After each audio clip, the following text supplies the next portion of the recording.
మిడ్వీక్ Bible క్లాసుల ద్వారా మహోన్నతుడైనటువంటి దేవుని సంగతులను క్రమం తప్పకుండా నేర్చుకుంటున్నందుకు మిమ్మల్ని అందరిని కూడా అభినందిస్తూ ఈ క్లాస్కు వచ్చినందుకు మీకు వందనములు శుభములు తెలియజేస్తున్నాను. ప్రేమన దేవుని పిల్లలారా, ఈ సమయంలో మనము పరిశుద్ధ గ్రంథములో నుంచి మరొక అమూల్యమైనటువంటి విషయాన్ని లేఖనానుసారంగా తెలుసుకొని ఆత్మీయంగా బలపడదాం. ఈ సమయంలో మనము తెలుసుకునేటువంటి అంశము, దేవుని చిత్తమును మార్చగలవారు ఎవరు? ప్రేమన దేవుని పిల్లలారా, బహు జాగ్రత్తగా మీరు వింటూ దీన్ని గ్రహించాలని కోరుతున్నా. ఎందుకు కోరుతున్నానంటే, ఈ సబ్జెక్టు ఒక్కసారే వింటే అర్థం కాదు. కాబట్టి ప్రారంభం నుంచి జాగ్రత్తగా వింటే మంచిదనేది నా ఆలోచన. కాబట్టి జాగ్రత్తగా వింటూ విశ్లేషించాలని కోరుతున్నాను. ప్రియులరా, దేవుని యొక్క వాక్యాన్ని సేవకులు బైబిల్ క్లాసుల ద్వారా, ఆదివారము ఆరాధనలో, గాస్పెల్ మీటింగ్స్లలో, మిగతా ఈవెంట్స్లలో అనేక ప్రాంతాలలో విత్తుతూ ఉంటున్నారు వాక్యాన్ని. వాక్యము విన్నటువంటి వారు దేవుని వైపు తిరుగుతూ, దేవునికి లోబడుతూ, రక్షింపబడుతూ, వారి రక్షణని కొనసాగించుకుంటూ ఉంటున్నారు. మరికొందరైతే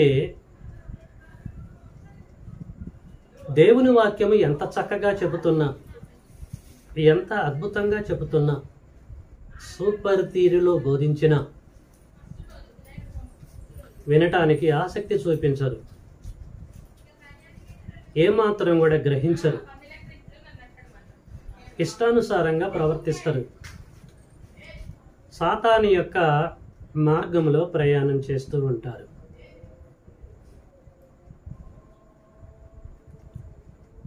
ప్రియులారా, ఆలోచించండి.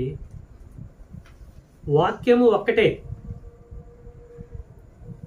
కొందరిలో ఫలిస్తుంది, మరి కొందరిలో ఫలించలేదు.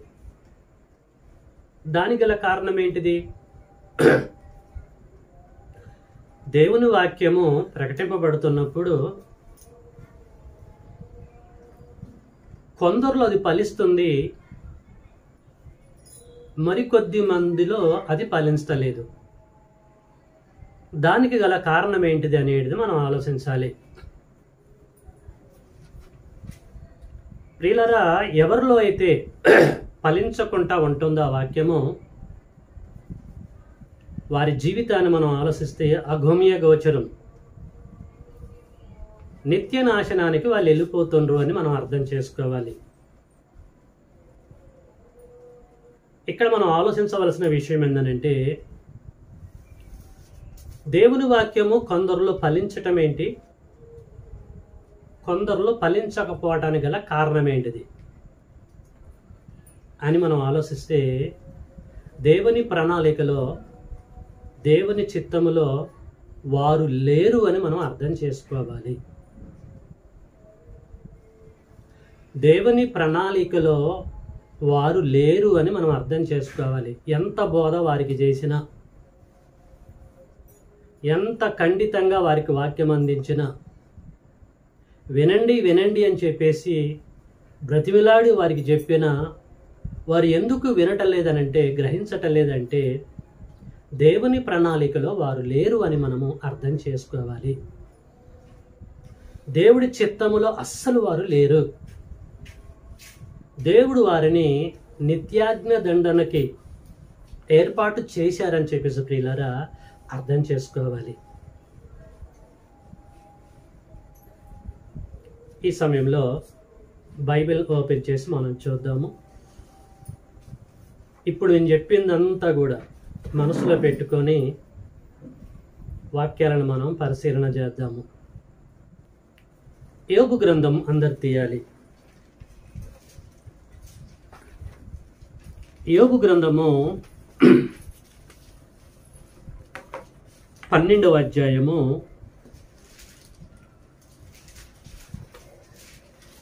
14వ వచనం. ఆలోచించుము, ఆయన పడగొట్టగా ఎవరును మరలా కట్టజాలరు. ఆయన పడగొట్టాడు అంటే గోడను బలగొట్టడం కాదండి, మనుషులనే పడగొట్టాడు. వాడు వాక్యానికి లోబట్టలేదు. ఎన్నిసార్లు చెప్పినా, గద్దించి బుద్ధి చెప్పినా వాడు వింటలేదు. మనుషుల మధ్య అనేక సందర్భాలలో దేవుడు హెచ్చరించినా వాడు లోబట్టలేదు. ఫైనల్ డిసిజన్ దేవుడు ఏం చేస్తాడంటే పడగొడుతున్నాడు వాన్ని. ఏమంటాడండి? ఆయన పడగొట్టగా ఎవరును మరలా కట్టజాలరు. నీ వల్ల కాదు వాన్ని కూర్చోబెట్టి సెట్ చేయాలంటే. వానికి ఎంత నువ్వు బోధించినా వానికి ఎక్కదు. ఈ ప్రపంచంలో ఎవడైనంతే. టయాన్ని యూటిలైజ్ చేసుకోలేదు కనుక దేవుడు ఎంటర్ అయిపోయి వాడిని పడగొడుతున్నాడు. అందుకొరకు ప్రియులారా మూర్ఖంగా ప్రవర్తిస్తున్నారు ఈ లోకంలో చాలా మంది. ఆయన పడగొట్టగా ఎవ్వరును మరలా కట్టజాలరు. అంతే, దేవుడు వాక్యం ఇది. బైబిల్లో ఏషావు ఉన్నాడు. ఏషావుని దేవుడు పడగొట్టాడు. ఏషావు యొక్క మనస్తత్వాన్ని బట్టి. ఏషావు యొక్క తమ్ముడు ఎవరు? యాకోబు. యాషావు దగ్గరకు వచ్చి ఎంత గొప్ప పండితులు బోధించినా ఈయనే పొజిషన్లో లేడు. ఏషావు యొక్క మనస్తత్వం ఏంటో పరమ తండ్రికి ముందే తెలుసు. పడగొట్టాడు. ఎవరును కూడా కట్టజాలరు. యాషావు యొక్క తండ్రి ఎవరు? ఇస్సాకు. కానీ ఇస్సాకు యొక్క తండ్రి అబ్రహామును గురించి కానీ మనం ఆలోచిస్తే ఈ మనుషులకి 100 సార్లు ఎవరు వాక్యం చెప్పలే, ఒక్కటేసారి చెప్పారండి. అబ్రహామా నువ్వు లేచి వెళ్ళిపో. ఎన్నిసార్లు చెప్పాడు దేవుడు? ఒక్కటేసారి చెప్పాడు. ప్రియులారా 100 సార్లు క్లాస్ తీసుకోలే, వాక్యం బోధించలే. ఒకే ఒక్క మాటకి లోబడ్డాడు అబ్రహాం అండ్ ఇస్సాక్ అండ్ యాకోబు.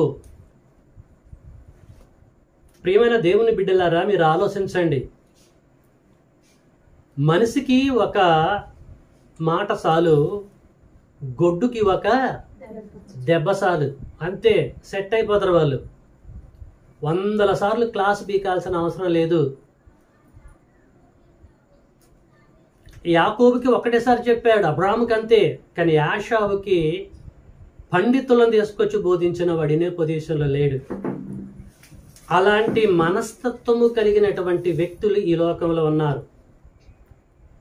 దేవుడు వారికి టైం ఇచ్చి పడగొట్టాడు. దేవుడే పడగొట్టాడండి. నువ్వు ఎన్ని ప్రయత్నాలు చేసి ఎంత చక్కగా ఏది చెప్పినా కూడా వినే పొజిషన్ ఉండదండి. ఇలాంటి వ్యక్తులు మనకు కనిపిస్తూ ఉంటారు. మారతాడేమో అని బోధలు చేస్తూ ఉంటారు. కానీ అస్సలు మారరండి. ఎందుకు? దేవుడే పడగొట్టాడు వారిని. భవిష్యత్తు తెలుసుగా దేవుడికి, అద్భుతంగా తెలుసు. దేవుడు పడగొట్టాడు. అదే విషయం చెప్తున్నాడు ఇక్కడ. ఆయన పడగొట్టగా ఎవరునూ మరలా కట్టజాలరు. Highly impossible. ఆయన మనుషుని చెరలో మూసివేయగా తెరుచుట అసలు ఎవరికి సాధ్యం కాదు. ఆయన ఒక మనుషుని చెరలో మూసివేయగా, దేవుడే నీ వల్ల కాదురా, నీ పని అయిపోయింది, లోబడే మనస్తత్వం నీకు లేదురా, ఇచ్చినటువంటి టైం నీకు అయిపోయింది, దానిని యూటిలైజ్ చేసుకోలేదు, నా ఉగ్రత నీకు రాబోతుంది అని ఏం చేస్తాడట? మనుషుల్ని చెరలో మూసివేయగా, వన్స్ ఆయన క్లోజ్ చేసిండంటే డోర్ తెరుచుట ఏ ప్రీచర్ వల్ల కాదు, ఇంట్లో ఒక జ్ఞాని ఉన్నా జ్ఞాని వల్ల కాదు, ఇంటి వారిని బాగు చేయాలన్నా, బజార్లో ఉన్న వారిని బాగు చేయాలన్నా ఎంత ప్రయత్నాలు చేస్తాం మనం. వారిని కన్వర్ట్ చేస్తే బాగుంటుంది, వీళ్ళకు వాక్యం బోధిస్తే బాగుంటుంది అని చాలా ప్రయత్నాలు చేస్తాం. కుదరదు అని అంటున్నాడు దేవుడు. వాడు కరడు గట్టిన తీవ్రవాది. నిజంగా వాడు ఒరిజినల్ పర్సన్ అయితే ఒక్కటేసారి చెప్తారు వారికి. బైబిల్లో దేవుడు అందరికీ, దేవుని బిడ్డలకి ఒక్కటేసారి చెప్పాడండి, 100 సార్లు చెప్పించలే. చరిత్ర ఒక్కసారి మనం చూసుకుంటే అర్థమైపోయిద్ది. దేవుడు కొంత టైం ఇస్తాడు ప్రియులారా, ఆ టైంలో మనం లోబడాలి. లోబడకపోతే దేవుని లీస్ట్లోకి వెళ్ళిపోతాం మనము. దేవుడు హ్యాండిల్ చేస్తాడు. దేవుడు లీస్ట్లోకి మనం వెళ్ళిపోయినంటే క్లోజ్, నిత్యాగ్నిలోకి వెళ్ళటానికి మనం సిద్ధంగా ఉన్నట్టే. ఆలోచించుము, ఆయన పడగొట్టగా ఎవరునూ మరలా కట్టజాలరు. అసలు ఎందుకు పడగొట్టిండు? వాడు ఇనే పొజిషన్లో లేడు కదా, ఎన్ని సంవత్సరాలు వాక్యం విన్నా మారే మనస్తత్వం లేదు కదా. దేవుడే ఎంటర్ అయిపోతుండండి, అవుతాడు కూడా. తెస్సలోనిక పత్రికలో ఎంతసేపు చెప్పినా మనం వినకపోతే ఏంది, దురాత్మను పంపిస్తాడట. ఇక నువ్వు చూసుకో అని చెప్పేసి దుష్టుని అప్పచెప్తాడట, నా కొడుకుని వేసి పడేసి అని. అలాగుంది ప్రియమైన దేవుని బిడ్డలారా. ఆయన మనసుని చెరలో మూసివేయగా తెరుచుట ఎవ్వనికి సాధ్యము కాదు. నువ్వు ఎంత ప్రయత్నాలు చేసినా అస్సలు కుదరదు. ఎందుకు? ఆయన సీల్ చేసి పడేశాడు. అందుకొరకే మత్తయి సువార్త 22వ అధ్యాయము 14 ఒకసారి మనం తీయగలిగితే అక్కడ యేసుక్రీస్తుల వారు అద్భుతమైనటువంటి ఒక విషయాన్ని తెలియజేస్తున్నాడు. మత్తయి సువార్త 22వ అధ్యాయము 14వ వచనాన్ని మనం చూద్దాము. కాగా పిలవబడినటువంటి వారు మరి అనేకులు కదా, ఏర్పరచబడ్డవారు కొందరే. మరి పిలువబడ్డవారు ఏమైపోయారు? దుర్మార్గులు, దుష్టులు, వాక్యాన్ని ప్రదర్శిస్తున్నా విని వదిలేటువంటి వారు. పిలువబడ్డరే కదా, పిలువబడలేదా? దేవుని సంకల్పములో ఉండి ఈ లోకానికి పిలువబడ్డంగా, ఆదాము మొదలుకొని ఇప్పటి వరకు పిలువబడ్డవారు అనేక మంది, కోట్ల మందికి పరమ తండ్రి ప్రారంభం నుంచి వాక్యం వినిపించాడు. వినిపించలేదండి? సేవకుల ద్వారా అనేక రకాలుగా ఆయన వాక్యాన్ని అందించుకుంటూ వచ్చాడు. ఎవరు కూడా వినలే, దుర్మార్గంగా ప్రవర్తించారు, దేవునికి వ్యతిరేకులైపోయారు. యేసు అంటున్నాడు, పిలువబడ్డవారు అనేక మంది, పిలువబడ్డ తర్వాత వారికి వాక్యం అందించడం కూడా అయింది. రిజల్ట్ ఏందనంటే ఏర్పాటు చేయబడ్డవారు కొద్దిమంది. మరి మిగతా వారు ఏమైపోయారు? దేవుని అకౌంట్లోకి వెళ్ళిపోయారు,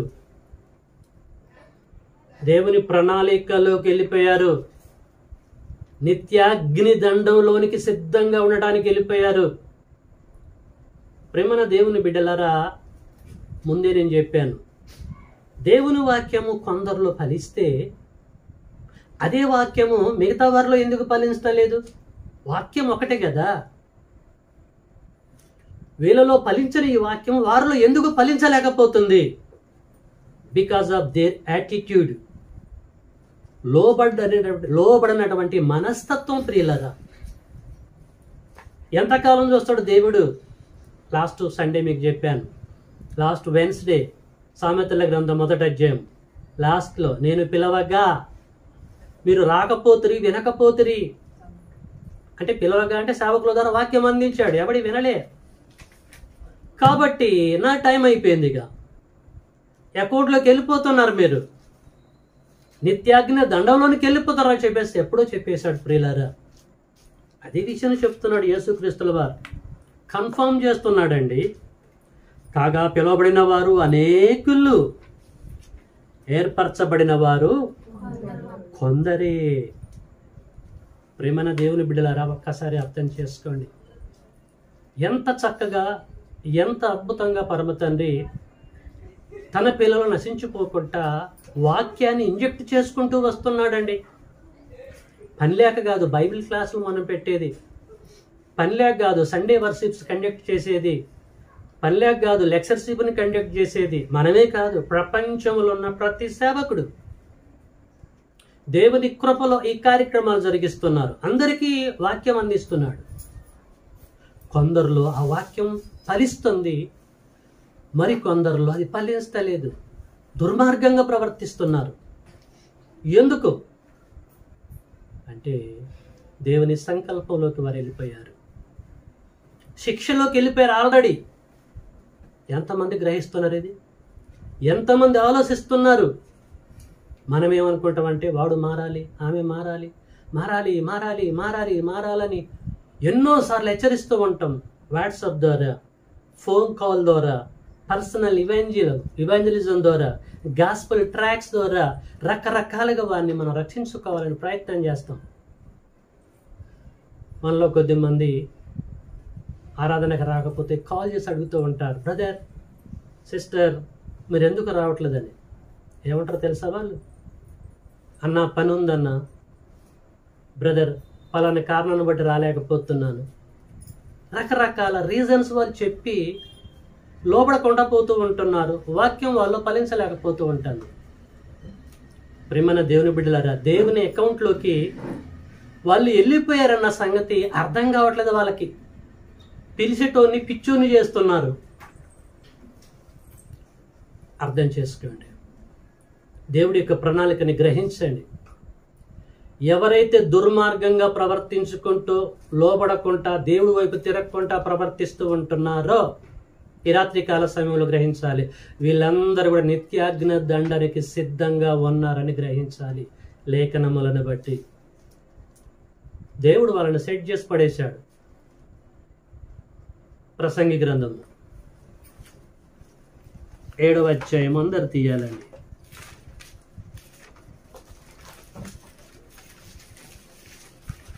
ప్రసంగి గ్రంథము దయచేసి అందరు తీయాలి. 7వ అధ్యాయము 13వ వచనం. దేవుని క్రియలను ధ్యానించుము. ప్రసంగి గ్రంథము 7:14. సుఖదినమునందు అదే నాన్న నువ్వు చదివించ చూడు. దేవుని క్రియలను ధ్యానించుము. దేవుని క్రియలను ధ్యానించుము. ఆయన వంకరగా చేసిన దానిని అద్భుతంగా చెప్తున్నాడు చూడండి. 7:14లో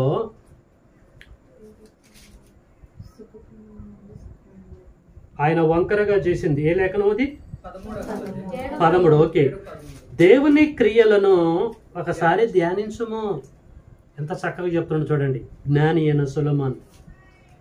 దేవుని క్రియలను మీరు ధ్యానించండి. ఆయన వంకరగా చేసిన దానిని ఎవడు చక్కపరచును? ఏ సేవకుడు చక్కపరచగలరు? ఎవడికున్న ఈ గట్స్? ఆయనే ఎంటర్ అయిపోయింది కదా. దుర్మార్గుల విషయంలో, ఇష్టానుసారంగా బతికే వారి విషయంలో ఎంటర్ అయిపోయింది, మనల్ని నెట్టిపడేసి. ఏంది? దేవుడు మాట్లాడుతున్నప్పుడు వినాలి, ఎవడైనా లోబడాలా, దిద్దుకోవాలి. చూస్తాడు దేవుడు, చూస్తాడు. ఇచ్చిన టైం అయిపోగానే ఆయన ఎంటర్ అయిపోతున్నాడు. అదే అంటున్నాడు, దేవుని క్రియలను ధ్యానించుము, ఆయన వంకరగా చేసిన దానిని. ఏ వంకర గురించి మాట్లాడుతున్నాడు? మన గురించే మాట్లాడుతున్నాడు. అయిపోయింది. మనల్ని ఒక కట్టగట్టి పక్కకు పెట్టేస్తున్నాడు. ఎవడైతే లోబడకుంటుంటున్నాడు, దేవుణ్ణి ఎవడైతే అర్థం చేసుకోవట్లేదు, ఎవడైతే రక్షింపబడకుంటుంటున్నారో, ఇష్టానుసారంగా ప్రవర్తిస్తూ ఉంటున్నారు, అలాంటి వారిని దేవుడు వంకరగా చేశారట ప్రియులారా. వంకర అంటే వాడి పని అయిపోయింది, సక్రం కాదు. దేవుడే ఎంటర్ అయిపోయి వారిని వంకర చేశాడు. దేవుడు ఒక వ్యక్తిని వంకర చేస్తే మనుషులు, preachers, deacons, elders, evangelist, anybody in this world చక్కగా చేయగలడా? వాడిని స్కెచ్ గీసండు, వీడి కథమే పాతాల లోకానికి వెళ్ళిపోవాలని దేవుడు స్కెచ్ గీశాడు, వంకర చేసి పడేశాడు.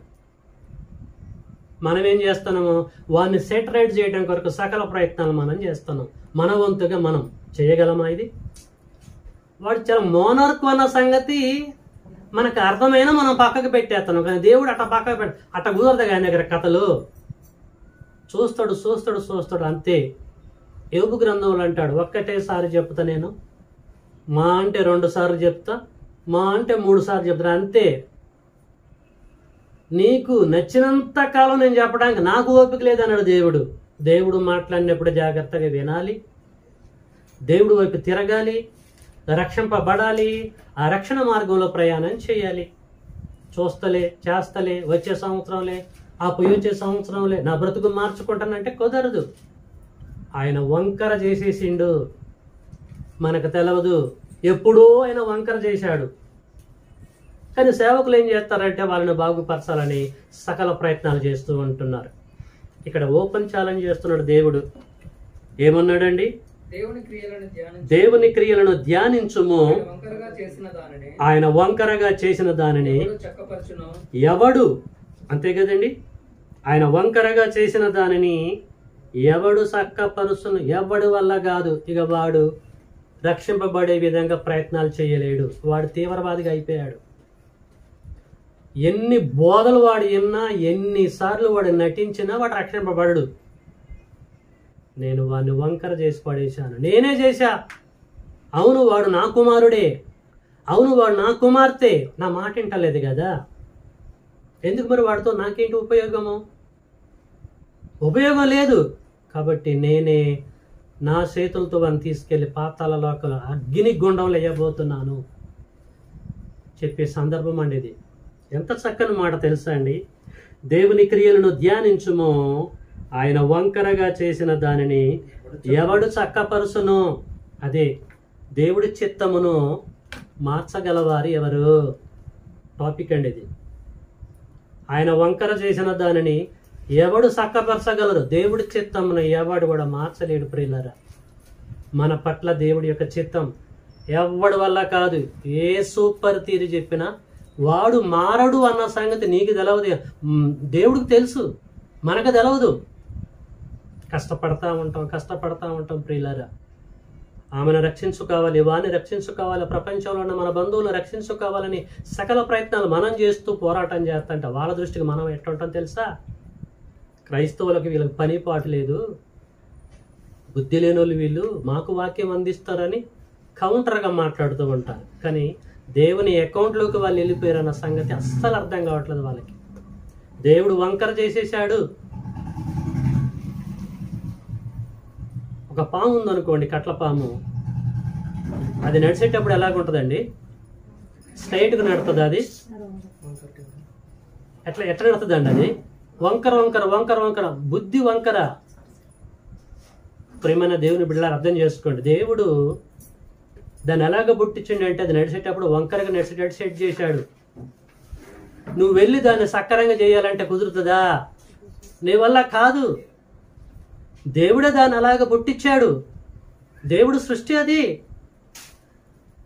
దేవుడు మానవులని ఫస్ట్ యథార్థవంతులుగానే పుట్టించాడు.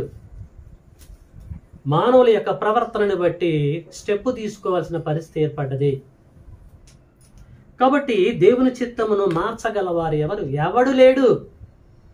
ప్రియమైన దేవుని ఇప్పుడు అందుకొరకే మనము యోబు గ్రంథం 12:14 ఆయన పడగొట్టగా ఆల్రెడీ రాశారు, ఎవడును మరలా కట్టజాలరు. ఆయన పడగొట్టిండండి. మనం కట్టడానికి ప్రయత్నాలు చేస్తున్నాం, కట్టలేమని చెప్పేసి అంటున్నాడు. అర్థం చేసుకోండి. ఈ అద్భుతమైనటువంటి కాన్సెప్ట్ గ్రహించాలని ప్రేమపూర్వకంగా మీ అందరికి నేను తెలియజేస్తున్నాను. పౌలు గారు రోమీలకు పత్రిక రాస్తూ 14వ అధ్యాయంలో ఏం చెప్పిండో ఆ లేఖనం కూడా మనం చూసుకుందాం. రోమా పత్రిక 14వ అధ్యాయము 4వ వచనం. పరుని సేవ రోమా పత్రిక 14వ అధ్యాయము 4వ వచనం. పరుని సేవకునికి పరుని సేవకునికి తీర్పు తీర్చుటకు నీవెవడవు? తీర్పు తీర్చుటకు నువ్వు ఎవడవురా? అతడు నిలిచియుండుట అయినను అతడు నిలిచియుండుట అయినను, పడియుండుట అయినను అతడు పడి ఉండుట అయినను అతని సొంత యజమాని పనియే. అది అర్థమవుతుందండి. అతడు నిలబట్టమైనా పడిపోవాలన్నా నా ఇష్టం, అది నా ప్రణాళికలో భాగం. అది మనమేమంటాం, నువ్వు పడిపోయినా నేను లేపుదా బ్రదరో సిస్టరో అంటాం మనం. ఇది ఆలోచించండి, దేవుడి చిత్తం అండి ఇది. ఒక వ్యక్తిని నిలబెట్టాలన్నా, ఒక వ్యక్తిని పడగొట్టాలన్నా that is depend upon God's plan. మీకు అర్థమవుతుందా? ఈరోజు దేవుడు మనల్ని నిలబెట్టేండి గనుకనే ఈ బైబిల్ క్లాసులు మనం ఉన్నాం. అర్థం చేసుకోండి. దేవుడు ప్రణాళికలో మనం ఉన్నాం గనుకనే కంటిన్యూగా ప్రతి ఆదివారం వస్తున్నాం, ప్రతి బుధవారం బైబిల్ క్లాసులో పార్టిసిపేషన్ అవుతున్నాం. దేవుని కృప ఇది. అర్థం చేసుకోండి. దేవుడు అంటే భయము భక్తులు కలిగి మనం ఉంటున్నామంటే ఆయన ప్రణాళికలో ఉన్నాం. ప్రియమైన దేవుని బిడ్డలారా, ఆయన మనల్ని నిలబెట్టిండో.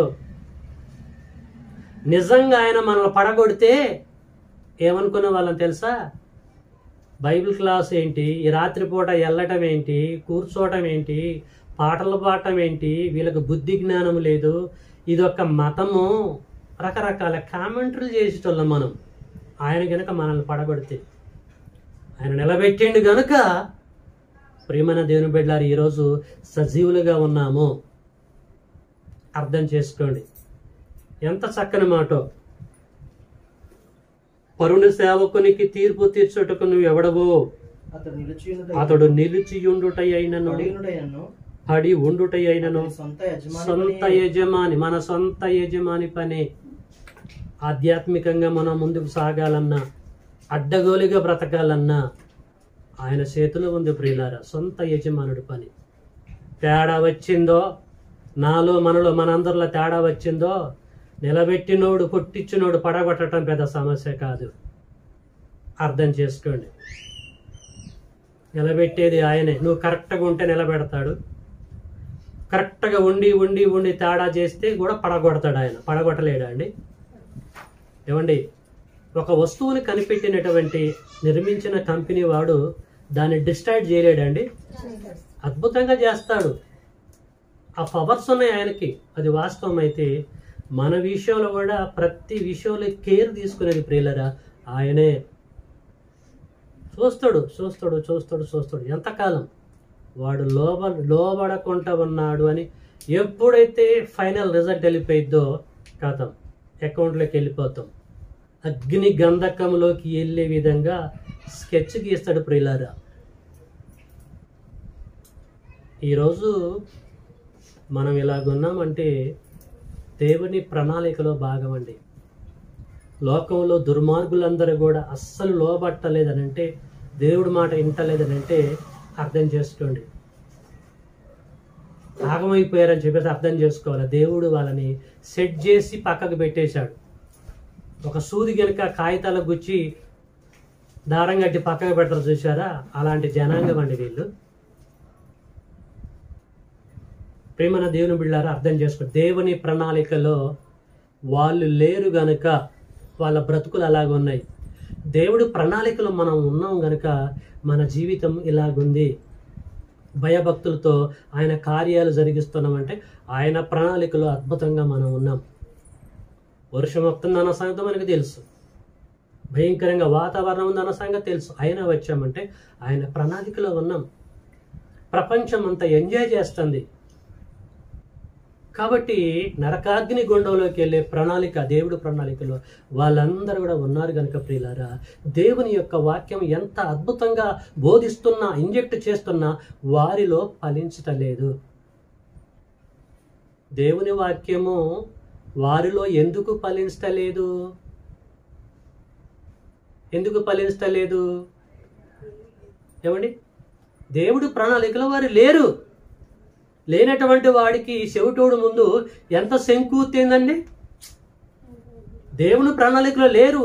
దేవుడు వాళ్ళని పక్కకు పెట్టేశాడు, పడగొట్టేశాడు. కాబట్టి ప్రియులారా, వారు ఆగమైపోతున్నారు.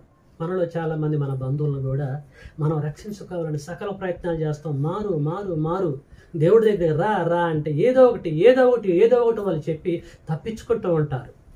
అస్సలు రారు. ఎందుకు? దేవుని ప్రణాళికలో లేరు వారు. చిన్న ఈవెంట్ అయినా మనం గ్యాదర్ అవుతున్నాం తెలుసా? భయభక్తులు కలిగి ఉంటున్నాం. ఎందుకు తెలుసా? ప్రతి దాని దగ్గరికి వస్తున్నాం, అటెండ్ అవుతున్నాం, అన్ని కార్యక్రమంలో పార్టిసిపేషన్ అవుతున్నాం. దేవుడు అంటే పిచ్చి. ఆయన ప్రణాళికలో మనం ఉన్నాం గనక మనల్ని రక్షించుకుంటాడు. ప్రియమైన దేవుని పిల్లలారా, దేవుడు మనల్ని పడగొట్టలేదు.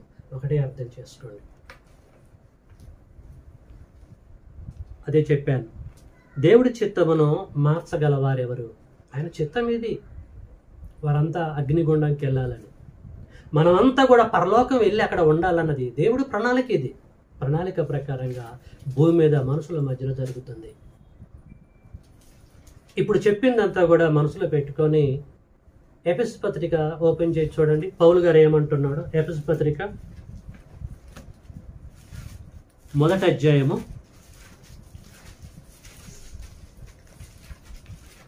11 రాసిన పత్రిక 1వ అధ్యాయము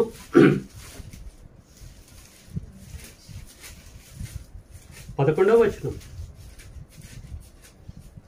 అపోస్తలుడైన పౌలు ఎఫెసీయులకు రాసిన పత్రిక 1వ అధ్యాయం 11వ వచనం.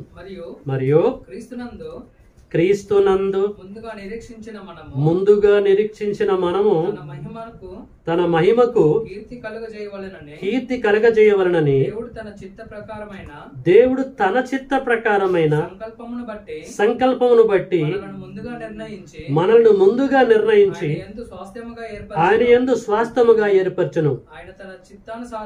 ఇక్కడ మీరు అండర్లైన్ చేసుకోండి. ఆయన తన చిత్తానుసారముగా చేసిన నిర్ణయము చొప్పుననే సమస్త కార్యములను భూమి మీద మనుషుల మధ్య జరిగించుచున్నాడు. వాట్ ఏ వండర్ఫుల్ స్క్రిప్చర్ అండి. ఏమంటాడండి? ఆయన తన చిత్తానుసారంగా చేసిన నిర్ణయము చొప్పున సమస్త కార్యములను జరిగించుచున్నాడు. ఇది దేవుడి చిత్తం. ఇది సబ్జెక్ట్ ఏంటి? దేవుని చిత్తమును మార్చగలవాడు ఎవడు? ఎవడు మార్చలేడు. జగత్ పునాది వేయటానికి ముందే తన చిత్తానుసారంగా జరిగించిన నిర్ణయం చొప్పున ప్రజల మధ్యలో జరిగిస్తున్నాడు. కాబట్టి ఈ దుర్మార్గులు దేవుడి దగ్గరికి రారు అన్న సంగతి ముందే తెలుసుకున్నాడు ఆయన. అర్థమవుతుంది యేసుబాబు? జగత్ పునాది వేయటానికి ముందే ఎవరు దేవుడు సంకల్పంలో ఉంటారు, ఎవరు దేవుడు సంకల్పంలో ఉండరు అన్న సంగతి ముందే గ్రహించాడు ఆయన. గ్రహించిండు కనుక ఆయన సేవకులైన మనము వాక్యం చెప్తుంటే ఎవడు కూడా వినటం లేదు, అసలు పట్టించుకోవటం లేదు. తప్పిపోయారు. ఆయన చిత్తానుసారంగా జరిగించిన ప్రతి కార్యక్రమాన్ని జరిగిస్తూ ఉంటున్నాడు భూమి మీద. అదే అంటున్నాడు క్లారిటీగా. ఆయన తన చిత్తానుసారంగా చేసిన నిర్ణయము చొప్పున సమస్త కార్యములను జరిగించుచున్నాడు. భూమి మీదికి రావటానికి ముందే ఎవడు కరెక్ట్గా ఉంటాడు, ఎవడు కరెక్ట్గా ఉండడు, ఎవడు నీతిగా ఉంటాడు, ఎవడు అవినీతిగా ఉంటాడో ప్రతి ఒక్కల గురించి ప్రియమైన దేవుని బిడ్డలారా ఆయనకు ముందే తెలుసండి. ముందు తెలుసు గనక తెలుసుకున్న దాని ప్రకారంగా రిజల్ట్ కూడా ఏర్పాటు చేశాడు, శిక్ష కూడా ఏర్పాటు చేశాడు. జగత్ పునాది వేయటానికి ముందే ఎవడెవడు కరెక్ట్గా ఉంటారు, ఎవడెవడు కరెక్ట్గా ఉండడు. ఉన్నటువంటి వారిని ఎక్కడికి పంపించాలి, ఉండేవారిని ఎక్కడికి రప్పించుకోను, ముందు అంతా స్కెచ్ అండి. అర్థమవుతుందా అండి? పుట్టటానికి ముందే మన భవిష్యత్తు ఏంటో దేవుడికి తెలుసు. యాకోబు యాషావు తల్లి గర్భంలో ఉన్నప్పుడే వాళ్ళ భవిష్యత్తు చెప్పిండా? దేవుడు తెలుసుకున్నాడా తెలుసుకోలేదా? ఏం చెప్పిండండి? పెద్దవాడు ఎలా చెప్పగలిగాడు? అసలు వాళ్ళు పుట్టలేదు కదా. వాళ్ళు పుట్టాలి, పెరగాలి, ఎప్పుడు ఎవడు మంచోడు ఎవడు చెడ్డోడు అప్పుడు అర్థమైన తర్వాత చెప్పాలి ఆయన. మీకు అర్థమవుతున్న పాయింట్? ముందే ఎలాగ చెప్పగలిగాడు? అమ్మా, వన్డే క్రికెట్ మ్యాచ్ జరుగుతుంది, చక్కగా కూర్చొని వాడు ఒక్కొక్కడు చూస్తూ ఉంటున్నాడు, సీరియస్గా చూస్తున్నాడు. మనలాంటి వాళ్ళు లోపలికి వెళ్ళిన తర్వాత వాడు ఏమంటున్నాడంటే ఇప్పుడు 6 కొడతారని చెప్పేసి అంటున్నాడు. వాడికి ఏం తెలుసు 6 కొడతారని? కొట్టాడు వాడు. ఇప్పుడు 4 కొడతారని చెప్పేసి అంటున్నాడు. అరే వీనికెట్ట తెలుసు అని మనం అనుకున్నాం. కొట్టేశాడు వాడు. తర్వాత ఆలోచిస్తున్నాం ఎలాగ వాడు ఎట కొట్టాడంటే వాడు జరిగిపోయిన మ్యాచ్ చూశాడు వాడు. ఎక్కడ విన్నా నేను ఇది. జరిగిపోయినటువంటి మ్యాచ్ని వాడు చూసి చెప్తున్నాడు. జరిగిపోయినటువంటి మ్యాచ్ని కళ్ళ ముందు జరుగుతున్నట్టుగా చెప్పాడు. ప్రియమైన దేవుని బిడ్డలారా, జరగబోయే సంగతులు పరమ తండ్రికి తెలియదా? మన భవిష్యత్తు ఏంటి అనేది? అవ్వ ఆదాములు ఏం చేస్తారన్న సంగతి తెలవదా? చేస్తే రిజల్ట్ ఏందో తెలవదా? లోకమంతా చెడిపోయిద్దన్న సంగతి తెలవదా? చెడిపోతే మరి పాతాళ లోకాన్ని ఏర్పాటు చేయాలన్న సంగతి తెలవదా? ఎవడు దుర్మార్గుడు, ఎవడు దుష్టుడు, ఎవడు కరెక్ట్ కూడా తెలవదా అండి? అన్నీ తెలుసా అండి. అందుకరికి ఎఫ్సి పత్రికలో చెప్తున్నాడు ఏమంటాడు? తన చిత్తానుసారముగా చేసిన నిర్ణయం చొప్పున సమస్త కార్యములను జరిగించుచున్నాడు. అది కాబట్టి దేవుడి చిత్తమును మార్చగలవాడెవడు? ఎవడు మార్చలేడు. ప్రియమైన దేవుని బిడ్డలారా, మన వాళ్ళు మారాలని, మన బంధువులు మారాలని, అదని ఇదని సకల ప్రయత్నాలు చేస్తాం. చెయ్యాలి. మన ధర్మాన్ని మనం నెరవేర్చాలి. దేవుడి ధర్మాన్ని దేవుడు నెరవేర్చుకుంటూ వస్తున్నాడు. ఇప్పుడు మనం ప్రకటించకపోతే వాడు ఏమంటాడంటే నా దగ్గరకు వచ్చిన వాడు లేడు, చెప్పిన వాడు లేడు అంటాడు. కాబట్టి ఇదంతా కూడా సాక్షార్థంగా ఉండాలి. ఎవడు చేసే పని వాడు చేయాలి, దేవుడు చేసే పని దేవుడు చేశాడు. మీకు అర్థమైంది ఈ పాయింట్? సువార్త అనేది దుర్మార్గులుగా బోధించాలి, దుష్టులుగా బోధించాలి, మనవారికి బోధించాలి, అన్ని రకాలుగా బోధించాలి. మన ధర్మం మనం నెరవేర్చాలి. ఫలించే వాళ్ళు ఫలిస్తుంది, ఫలించకుండా ఉన్న వారిలో ఫలించకుండా ఉంటుంది. ఫలించకుండా వారిలో ఉంటుందంటే ఒకే వాక్యము, దేవుడు ప్రణాళికలో వాళ్ళు లేరు అని చెప్పేసి ముందుగా మనం గ్రహించాలి. ఇది ప్రియమైన దేవుని బిడ్డలారా, ఈ అద్భుతమైనటువంటి విషయం చాలా మందికి తెలియక, అయ్యో ప్రతిరోజు వాక్యం అందిస్తున్న వానికి వీళ్ళకి ఎప్పుడు వాళ్ళ కొరకే దుఃఖిస్తూ ఉంటాను, అస్సలు మారట్లేదు, నా వాళ్ళు మారట్లేదని మనం దేవుడికే మొరపెడతా ఉంటాం. కానీ దేవుడు ఏం చేశాడు? మరి నేను పడగొట్టిన రావా అని చెప్పేసి అంటాడు దేవుడు. నేను పడగొట్టా, నువ్వేం అలా కడతానని చెప్పేసి అంటున్నావు. నీ వల్ల కాదు, హైలీ ఇంపాసిబుల్. నువ్వు ఎంత చెప్పినా ఎంత బోధించినా చెవిటోడు దగ్గర శంకు లాంటిదేరా, నీ వల్ల కాదు నా కుమారుడా అంటున్నాడు. అదే విషయం అంటున్నాడు యోబు గ్రంథంలో, ఆయన పడగొట్టగా ఎవరునూ మరలా కట్టజాలరు, కుదరదు. పిలువబడ్డవారు అనేకులు, ఏర్పాటు చేయబడ్డవారు కొద్దిమంది. ప్రసంగి గ్రంథంలో అదే విషయం చెప్తున్నాడు కదా. ఆయన వంకరగా చేసిన దానిని అసలు ఎవడు చక్కపరచగలడు? మానవులు, ఎవడి వల్ల కాదు. నిలిచి ఉండుటైనను ఒక వ్యక్తి, పడిపోటైనను అది నా పని. ప్రియమైన దేవుని బిడ్డలారా, మనం కరెక్ట్గా ఉన్నామంటే దేవుడు కృప చూపిస్తున్నాడు. ఆయన ప్రణాళికలో ఉన్నాం కనుక ఈరోజు వాక్యం శ్రద్ధగా వినగలుగుతున్నాం. ఆలోచించండి. దేవుని నమ్మకాకండి, వీక ప్రార్థనకి వెళ్ళటం ఏంటి, అదేంటి ఇదేంటి అని ఎవడన్నా చెప్పితే మనం ఉంటామా అండి? మన మనసు ఒప్పుకుంటుందా? నెట్టేసుకొని వస్తామండి. మరి సిస్టర్ సౌదా గారు, ఆ బ్రదరు ఎక్కడి నుంచి వచ్చారు? నర్సరావు బ్రదర్ ఎక్కడి నుంచి వచ్చారు తెలుసా? జైలు నుంచి వచ్చారు. ఎందుకు వచ్చారు? వాక్యం వినటానికి. వాక్యం ఎందుకు? దేవుడు ప్రణాళికలో ఉన్నారు. కానీ ఈరోజు బైబిల్ క్లాస్ ఉందన్న సంగతి చాలామందికి తెలుసు. వచ్చారా? దేవుడు ప్రణాళికలో లేరు. ప్రేమన దేవుని బిడ్డలారా, ఆలోచించండి, అర్థం చేసుకోండి. దేవుడి చిత్తమును మార్చగలవాడెవడు? ఎవడు మార్చలేడు, ఎవడు మార్చలేడు. వీళ్ళంతా కూడా అగ్నిగుండంలోనికి వెళ్ళడానికి దేవుడంతా అద్భుతమైన రీతిలో స్కెచ్ గీసుకొని ఉన్నాడు. వాళ్ళని ఎవడు కూడా మార్చలేడు. మన పోర్సు తట్టుకోలేక, మన ఇబ్బంది తట్టుకోలేక వస్తాములే, వింటాములే, మారతాములే, తీసుకుంటాములే, అలానప్పుడు ఉంటాములే, అలా ఇట్ట చెప్తారు తప్ప నిజంగా వాడు దేవుడి ప్రణాళికలో ఉంటే గజ గజ గజ వనకాలండి. దేవుడు మాటలన్నా, దేవుడు సన్నిధన్నా, దేవుడు వాక్యమన్నా వణుకుతాడండి. ప్రియమైన దేవుడు బిడ్డ సిస్టర్ పద్మావతి గారు ఉంటారు చూసారా, 5 నిమిషాల ముందే ఉంటారు దేవుడి సన్నిధిలో. ఏ ఒక్క ఆదివారం కూడా మిస్ కాలేదండి. జస్ట్ ఏదో 1, 2 ఎప్పుడో అయ్యి ఉండొచ్చు, అదే నాకు గుర్తులేదు. కంటిన్యూ దేవుడు ప్రణాళికలు ఉంటేనే ఇవన్నీ కూడా మనకు కనపడుతూ ఉంటాయి. మీలో చాలామంది కూడా అలాగే కంటిన్యూగా వస్తూ ఉంటున్నారు. అంటే ప్రణాళికలో ఉన్నటువంటి వాళ్ళం మనం. కాబట్టి వాక్యము ఫలిస్తుంది మనలో. మరి ఇదే వాక్యము వానిలో ఎందుకు ఫలిస్తలేదు? వాడు కూడా వింటాడుగా, వారు కూడా వింటున్నారు కదా. ఎన్నో సంవత్సరాల నుంచి వాళ్ళ వాక్యం వింటున్నారు. ఎందుకు ఈ వాక్యం వారిలో ఫలిస్తలేదు? అక్కడ పోయిన తర్వాత పవర్ ఏమైనా తక్కువ అయిపోతుందా? దేవుడి చిత్తంలో వారు లేరు.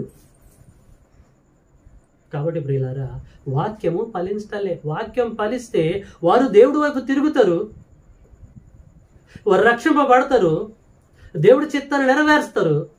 ఈ కార్యక్రమాలు అస్సలు చేయట్లేదంటే దేవుని ప్రణాళికలో వారు లేరు. మనము దేవుని ప్రణాళికలో ఉన్నాం, దేవుని బిడ్డలం. కాబట్టి భయం, ఒక తప్పు చేయాలన్నా, ఒక అబద్ధం ఆడాలన్నా, ఇష్టానుసారంగా జీవించాలన్నా భయంతో ఉంటున్నాం. ప్రియమైన వారులారా, మనం అందరం కూడా పరలోకం వెళ్ళాలి. పరలోకం అందరి కోసం కాదండి.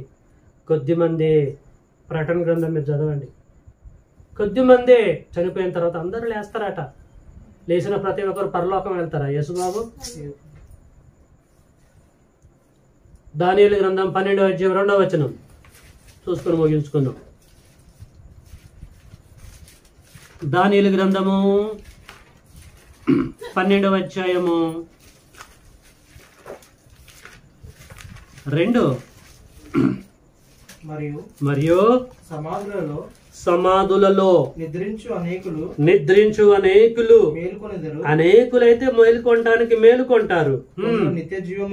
కొందరు నిత్య జీవమును అనుభవించుటకును, కొందరు నింద పాలగుటకును, నిత్యముగా ఏయులగుటకును మేలుకొందరు. అదేంది? అందరు కాదా? కొందరేనట. మిగతా వారు ఏమైపోయారు? వాక్యం వీరిలో ఫలించలే. వాక్యం వీరిలో ఫలించలేదంటే దేవుడు ప్రణాళికలో వీరు లేరు. కొద్ది మందికి పరలోకం. ప్రియమైన దేవుని బిడ్డలారా, అర్థం చేసుకోండి. ఇది దేవుడి అనాది కాల సంకల్పం. నా గురించి చెప్పగలడు, మనందరి గురించి చెప్పగలడు. 1 మినిట్ తర్వాత మనం ఏం చేస్తామో కూడా ప్రియులారా దేవుడు చెప్పగలడు.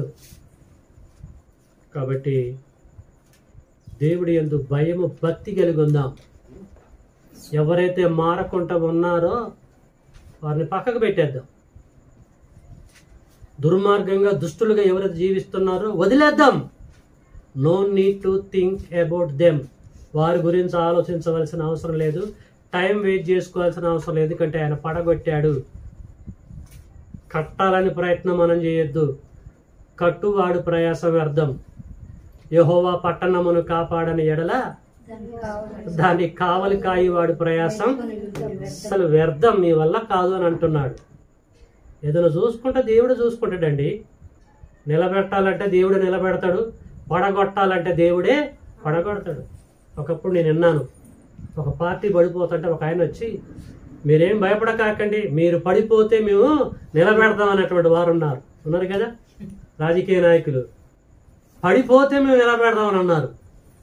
ఇక్కడ కుదరదా పని? దేవుడు పడగొట్టిండంటే కుదరదు. భూమి మీద డేకాల్సిందే మనం. అంత ఘోరంగా ఉంటుంది ప్రియమైన దేవుని బిడ్డలారా. ఆ పరిస్థితి రాకుండా జాగ్రత్తగా ఉండాలి. దేవుడు పిచ్చోడు కాదు.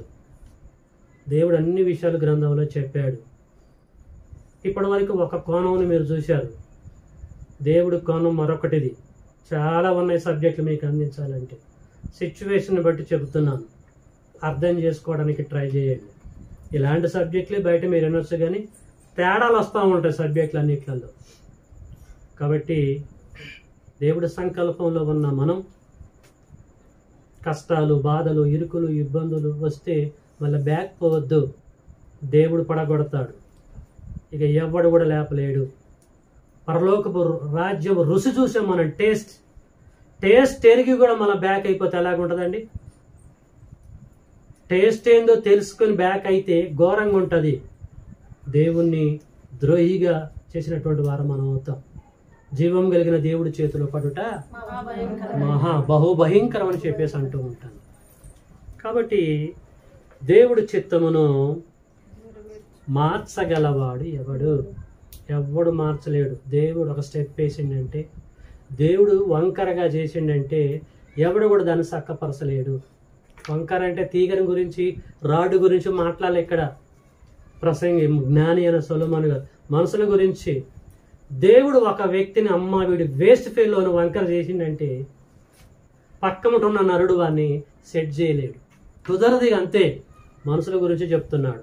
దేవుడు వంకరగా చేసిన దాన్ని ఎవడు కూడా సక్కరపరచలేడు. దేవుడు ప్రణాళికని, దేవుడి చిత్తాన్ని ఎవడు కూడా మార్చలేడు. ప్రేమైన దేవుని బిడ్డలారా, అలాంటి పరిస్థితి మనకి రాకుండా జాగ్రత్తగా ఉందాం. దేవుడు ప్రణాళికలో ఉన్న మనం చచ్చిపోయేంత వరకు మన జీవిత యాత్రని కొనసాగించి మన మృత్యువు తర్వాత పరదేశికి వెళ్ళి యేసు రెండవ రాకడలో ఆయన వెంబడిస్తూ పరలోకానికి వెళ్ళి మన దేశంలో మన తండ్రి దగ్గర సదాకాలం ఉందాం. చక్కగా ఓపికతో దేవుడి జ్ఞానం మీరు విన్నందుకు మిమ్మల్ని అందరూ కూడా అభినందిస్తూ ముగిస్తున్నాను.